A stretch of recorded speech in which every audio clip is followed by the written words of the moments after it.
Hey everybody, it's Julie and welcome to Hello Monday. This week at the studio, I'm making this adorable Thinking of You card, and I'm working with some great paper by Coordinations. They did two collections with Tim Holtz. One is the Craft Core, and it features a printed color on one side, and then the rest of the paper is a craft core. It's very rich, as you can see here. And they also did the Adirondack color range that Ranger is known for with their dye inks. And I wanted to point out, as I was trying to pop my bird out of the die, the smallest tip stylus. I have a set of ergonomic styluses that I just love, and the smallest one went right through the ejection holes, and it doesn't leave a pin mark in your die cut piece when you pop it out. And I thought that was so cool, so I wanted to share that little trick. It's the little things, really, that get us all excited. At least for me anyway. So now I'm going to go ahead and punch a hole in my top layer of this yellow Coordinations paper. And I love that texture. It's canvas-like, just so cool, like fabric almost. And my base card is made from natural white, and it is a top folding card, and it's 4 inches wide and 5.5 inches tall, and it's just a little bit smaller than your standard A2 card. Now, I had a sketch that I was working with, but things were not working out or panning out according to my sketch, so I kind of had to play around with this a little bit and kind of ditch my original plan, which is okay because, it's not carved in stone, right? You're working with paper, right? So you can go ahead and modify what your original plan was. So I'm going to go ahead and 3D mount my bird, and then I'm going to whack off the extra twigs there that are coming off my branch. I really love this die because it has a very organic look to the branch, but I just don't need those extra twiggy things on this particular card design, so I'm going to lop them off. And then I'm going to mount that to the back side of my card there. And I actually die cut this 2 different ways because I wasn't sure which way I was going to go. And I ended up going with the craft side instead of the green side. And once I've got that mounted to the panel there, I'm going to go ahead and 3D mount that. And I had to rotate the card front because I couldn't see from where my vantage point is, and I didn't want my big candy apple head to get in the way, so I had to rotate the card upside down so I could see where the top edges were going to line up. And there you go. This is the proper way that the card will be, and the card will end up.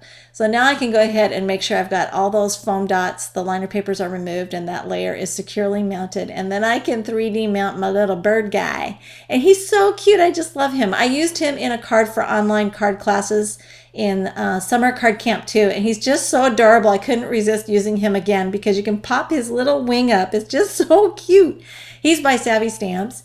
And I hadn't put birds on things in quite some time, so I felt justified in using him several times.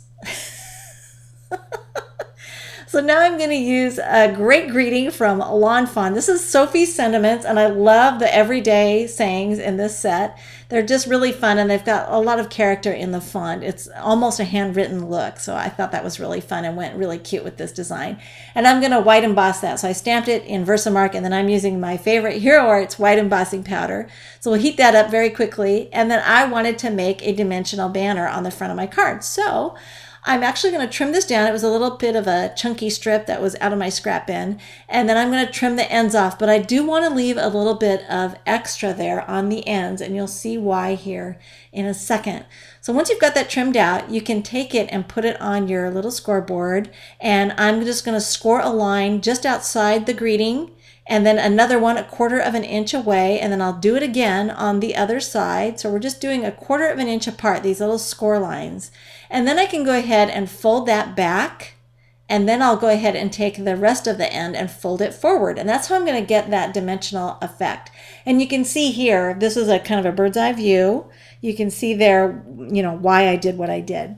So now I can go ahead and use my square punch to fishtail or do a deep V cut on my banner. You could also do it by hand, but a lot of times when I'm in a hurry, I can use my square punch for this, and I don't end up ending up with uneven fishtail ends.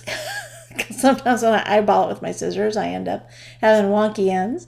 And then I wanted to mention that I like my banner to be popped up with foam adhesive because I don't like the center of my banner to sag. I can't stand saggage on my card. So I want to put plenty of support in the middle of that banner so it looks nice and level across the whole front of the card. And then I kind of thought about it, and the card was lacking something. And someone mentioned that I'm always using washi tape on my cards. And yes, okay, I'm sorry. I'm using washi tape again on a card, but it really set the card off, I felt. And I didn't have any pattern paper in this pattern, which I thought went particularly well with the card. So out came the trusty dusty black Shape and Tape. I tell you, that stuff is so versatile. You can use it for so many different things.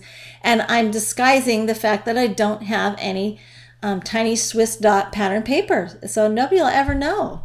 And it looks really cute anyway. So I'm just going to put that strip right there along the edges. I can tuck it right under that front panel of paper, and then I will fold it back. I'll just open up the card and fold it towards the inside of the card to finish off the edges there.